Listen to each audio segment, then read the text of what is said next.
इस एपिसोड के स्टार्ट में लिन पहुंच जाता है उसका ग्रैंडफादर की बर्थडे पार्टी में। बाहर लिन खड़ी थी, मतलब मिस जी खड़ी थी। वो कहने लगता लिन तुम फाइनली आ गए। उसके बाद वो कहने लगता तुम मेरी तरफ ऐसे क्यों देख रहे हो, ऐसे मत मेरी तरफ देखा करो। लिन कहने लगता आज तुम बहुत ही ज़्यादा खूबसूरत लग रही हो, इसलिए मेरी आंखें बाहर मतलब दूसरे किसी और जा ही नहीं रहा। उसके बाद वो दोनों बर्थडे पार्टी में एंट्री मारते। जो वहाँ पे लड़के लोग खड़े थे कहने लगते ये तो मिस जी है, तो बहुत ही ज़्यादा खूबसूरत है। और एक कहने लगता है इसके साथ जो बंदा है ये कौन है। उसके बाद मिस जी अपने ग्रैंडफादर के सामने जाता है। जाने के बाद कहने लगते सॉरी ग्रैंडफादर हम बहुत ही ज़्यादा लेट हो गए।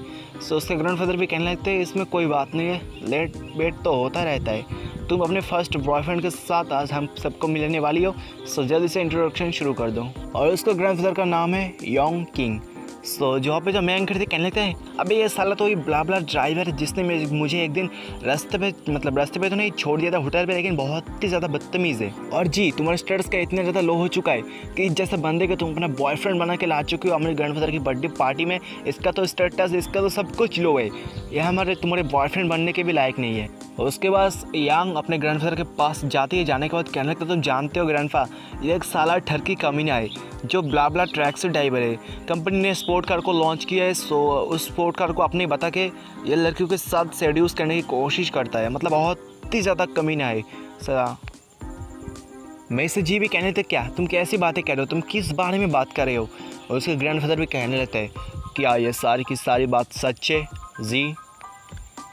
मैं से जी यांग को बताने लगती है तुम जानते हो ये कोई ब्ला ब्ला ड्राइवर नहीं है, ये एक बहुत ही ज़्यादा अमीर बाप की औलाद है, लेकिन लाइफ को एक्सपीरियंस करने के लिए ब्ला ब्ला ड्राइवर की जॉब करता है। उसके बाद सुनने के बाद यांग कहने लगते तुम तो सचमुच की भोली छोटी सी बच्ची अभी हो, तुमको ऐसे बेवकूफ़ बना दिया। जब कोई अमीर बाप का औलाद होता है ना वो बर्थडे पार्टी में जाता है एंजॉय करने के लिए, लाइफ एक्सपीरियंस करने के लिए, ना कि कोई ब्ला ब्ला ड्राइवर की जॉब करता है लाइफ एक्सपीरियंस करने के लिए। ये तुमको बेवकूफ़ बन रहा है, तुम बेवकूफ़ बन भी चुकी हो। जो यांग की मॉम थी और मिस जी की आंटी थी कहने लगते तुम इस बारे में बात करना छोड़ दो, पहले तुम यांग के बॉयफ्रेंड से मिल लो, मतलब उसके फ्यूचर हस्बैंड से मिल लो, उसके बाद बाकी के बारे में हम बाद में बात करेंगे। तो यांग भी कहने का देखो ये मेरा न्यू बॉयफ्रेंड है, ये ब्ला ब्ला की एजेंट है जो ब्ला ब्ला कंपनी में काम करता है जियांगहाई में। उसके बाद तो बंदा भी कहने लगते हैं हाँ मैं एजेंट हूँ ब्ला ब्ला कंपनी की, और हमारे कंपनी ने 1 महीने पहले स्पोर्ट कार को लॉन्च किया है, मतलब जिसमें ब्ला ब्ला ड्राइवर अपनी जॉब करता है। अगर ये लिन लगता है लिन भी उसमें शामिल है, उस ब्ला ब्ला टैक्सी ड्राइवर में से। अगर ये भी कोई बदतमीज़ करता है मैं अपनी हेडक्वार्टर में कंप्लेंट कर दूंगा इसके बारे में, उसके बाद इसको धक्के मार के काम से बाहर निकल दिया जाएगा। यांग कहने लगते हैं मिस जी तुम तो छोटी बच्ची हो, इसके तुम जाल में आ गई।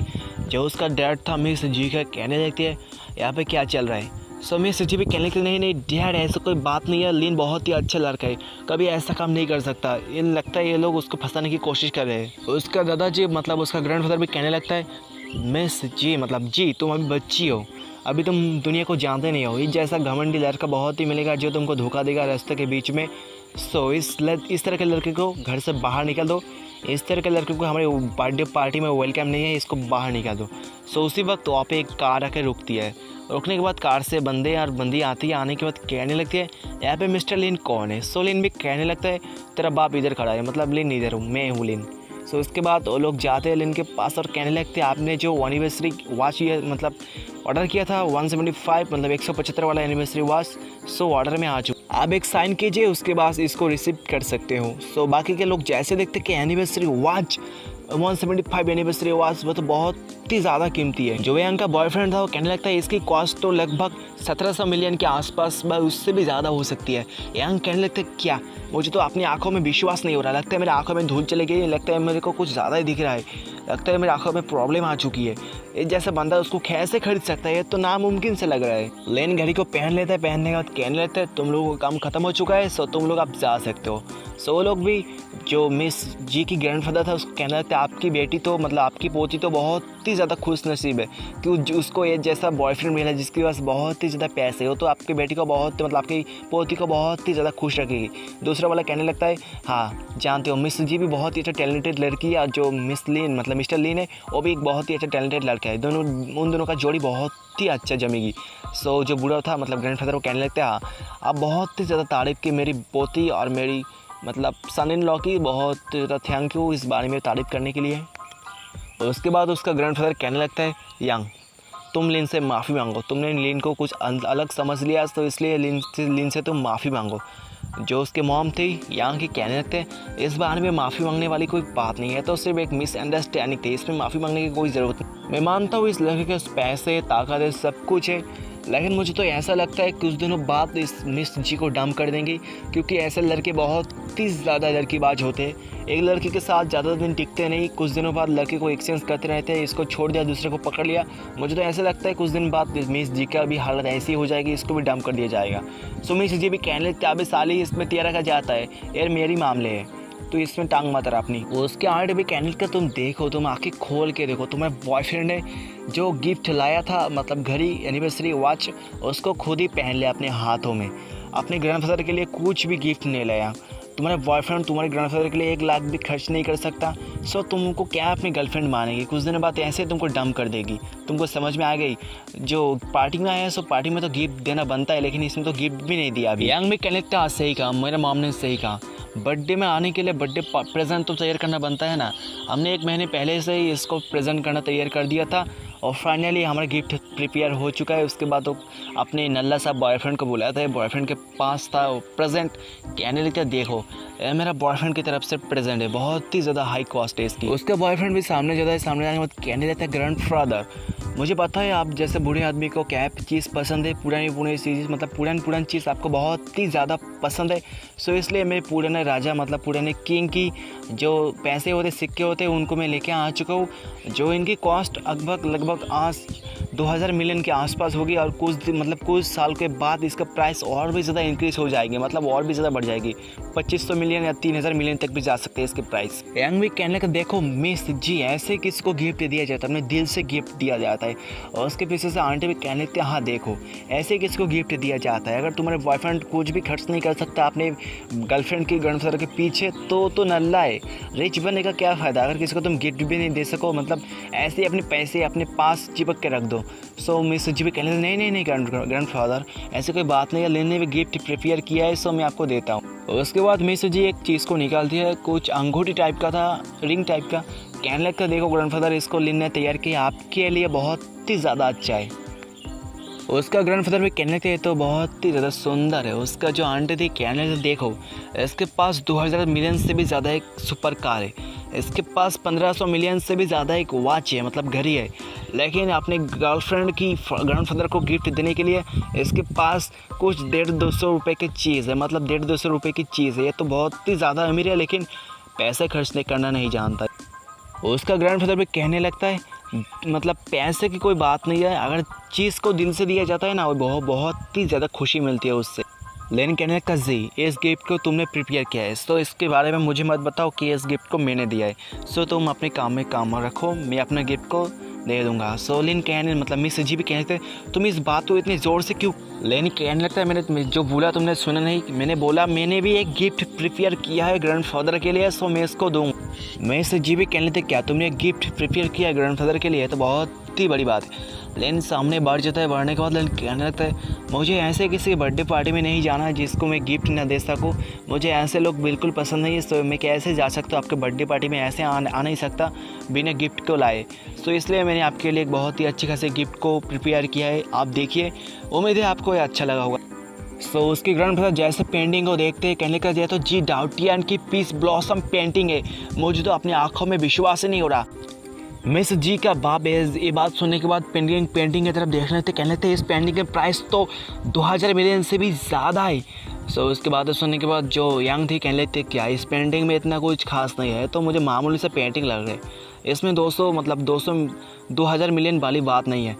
सो उसका ग्रैंडफादर भी कहने लगता है तुम जैसे छोटी बच्ची को ये बात समझ में नहीं आएगी इसके पीछे क्या राज है, अगर सबको ये बात समझ में आती तो ये पेंटिंग इतना ज़्यादा खास नहीं होता। सो यंग का बॉयफ्रेंड पीछे से आता है, आने के बाद कहने लगता है ग्रैंडफादर लगता है आपकी आंखें खराब हो चुकी है इतनी कम उम्र में, मतलब उम्र तो बढ़ चुकी है लेकिन लगता है आपकी आंखें खराब हो चुकी है। इस तरह की पेंटिंग एक ही है जो हमारे मिस्टर चैंग के पास है। किसी ने उनको 300 मिलियन की ऑफ़र की थी कि उसको पेंटिंग दे दो और इसको 300 मिलियन दे देंगे, लेकिन मिस्टर चैंग ने उसको साफ मना कर दिया। मुझे तो लगता है ये पेंटिंग फेक है। यंग कहने लगे तुम्हारा बॉयफ्रेंड तो फेक है, फेक पेंटिंग लेके बर्थडे पार्टी में आए, ये तो फेक इन फुलिस्ट है। हा हा हा। सो यांग भी मतलब मिस जी भी कहने लगते हैं नहीं, मुझे ऐसा नहीं लगता कि लेन ने तुमको बेवकूफ़ बनाया है, तो असली का पेंटिंग है, तुम लोगों को लगता है कुछ गलतफहमी हो चुकी है। लेन मन में सोचने लगता है ये रिलेशनशिप कुछ ज़्यादा दिन का नहीं है, लेकिन मिस जी मेरे पर बहुत ही ज़्यादा भरोसा करती है, ये तो बहुत ही अच्छी खासी लड़की है। उसका चश्मेश बॉयफ्रेंड कहने लगता है मैंने इस पेंटिंग को मिस्टर चैंग के घर में देखा था अपनी आँखों से, सो डेफिनेटली ये फेक है, मुझे अपनी आँखों पे पूरा विश्वास है, ये पूरी की पूरी फेक पेंटिंग है। उसके बाद उस पेंटिंग को वो फाड़ देता है, मतलब उसका चश्मे वाला बॉयफ्रेंड यांग का पेंटिंग को फाड़ देता है। लेन भी कहना था इंटरेस्टिंग, बहुत ही ज़्यादा हिम्मत आ चुके, तूने मेरी पेंटिंग को फाड़ दिया। यूँ कहने लगती है, नजी कहने लगते ये बास्टर तूने इस पेंटिंग को क्यों फाड़ दिया साले, तू जानता है इसका प्राइस कितना था। उसके बाद सुनने के बाद उसका चश्मेश बॉयफ्रेंड यांग का कहने लगता है पुराने तौर से ये बात है, अगर तुम्हारे सामने कोई फेक चीज़ आ जाए तो तुमको उसको डिस्ट्रॉय कर देनी चाहिए, वरना उस चीज़ से और कोई भी धोखा खा सकता है। सो इसलिए मैंने इसको डिस्ट्रॉय कर दिया, मतलब इसको मैं फाड़ दिया। लेन भी आके मिस जी की सर में हाथ रखती है, रखने के बाद कहने लगते हैं इतने ज़्यादा गुस्से मत दो, इसको मुझे हैंडल करने दो, मैं इसको संभाल लूँगा। और उसके बाद लेन आगे बढ़ने के बाद चश्मेश को कहने लगता है अबे 4 आँखों वाले गधे, मेरे बात को ध्यान से सुन, एक शेयर होल्डर हूँ रियांग जिंग ब्ला ब्ला कंपनी की, सो मैं सामने से ये बात तुमको कहना चाहता हूँ, तुम ऑपरेटर बनने की लायक नहीं हो। उसके बाद सुनने को तो चश्मेश कहने लगता है तुम मेरे साथ मजाक करना चाहते हो, लगता है तुम्हारा दिमाग खराब हो चुका है, किसी को कहता है जाके मेंटल हॉस्पिटल में कॉल कर दो, यहाँ पे एक पागल आ चुका है, इसको प्लीज़ मेंटल हॉस्पिटल में भर्ती कर दे, तुम्हारे पास इतनी औकात नहीं है तुम मुझे अपने काम से बाहर निकल सकते हो। सोलेन कहने लगते औकात की बात बहुत सारे लोगों ने मेरे साथ की है, लेकिन आज लोगों को अपने काम पे नहीं है, किसी ने रोड साफ करना चालू कर दिया, किसी ने टॉयलेट, तुम जानते हो मेरे पास ब्ला ब्ला के 20% शेयर है, सो मेरे पास इतनी औकात है, मैं तुमको काम से बाहर निकाल सकता हूँ। चश्मेश भी कहने लगता है अबे साले तो फिर से मुझे डराना चाहता है, मैं तेरी बातों से डरता नहीं।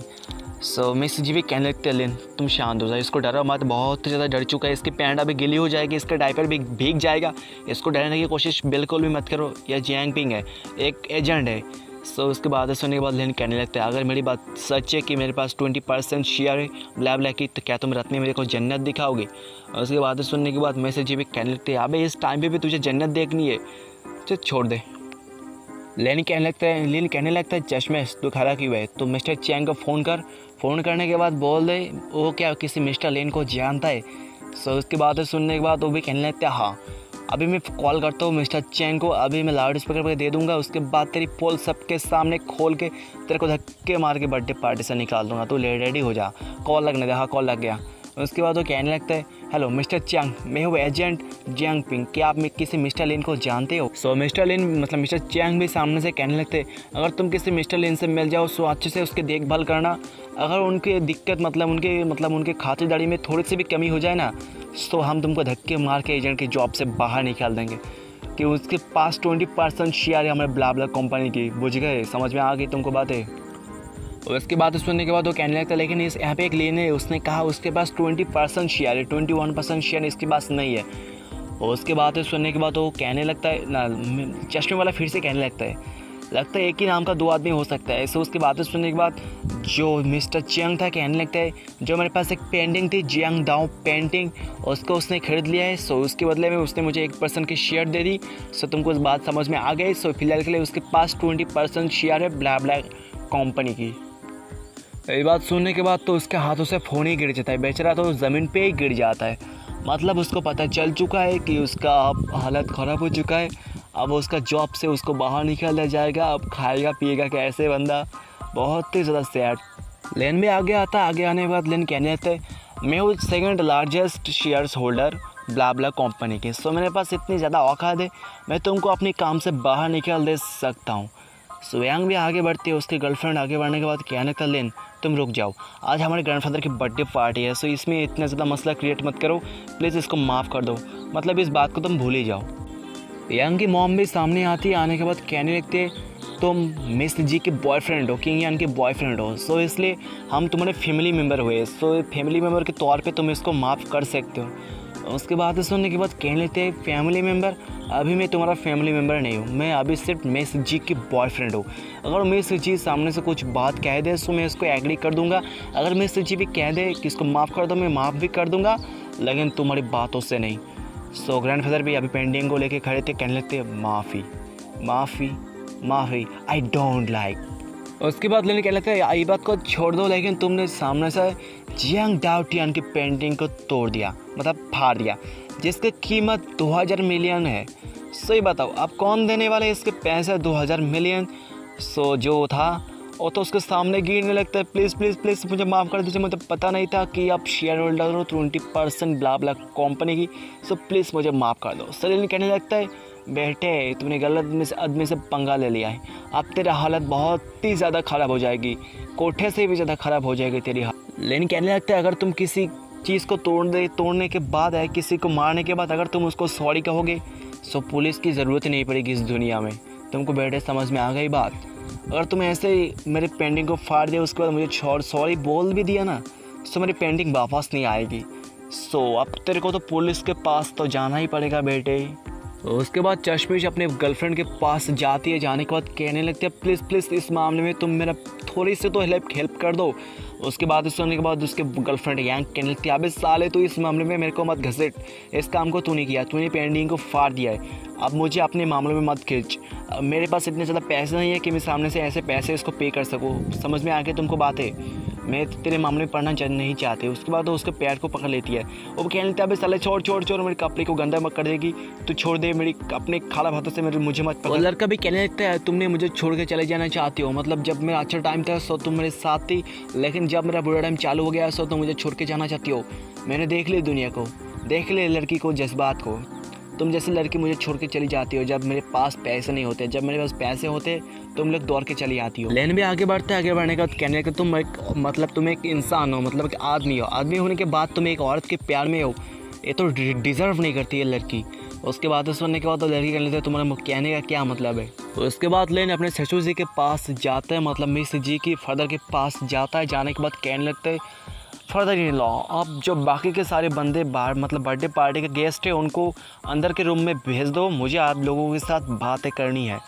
सो उसका फादर इन लॉ भी मान जाता है, कहने लगता है ठीक है। और इस बात के साथ साथ इस एपिसोड का भी एंड में कहना चाहूँगा आप लोगों ने बहुत ही ज़्यादा सपोर्ट किया इस सीरीज़ को, इस मानवा को, दिल से थैंक यू, वो भी कम लगता है मेरे को। सो और भी सपोर्ट कीजिए, और भी ज़्यादा एपिसोड आने वाले हैं, सो दिल से दिल तक जोड़िए सब्सक्राइब कर बटन को।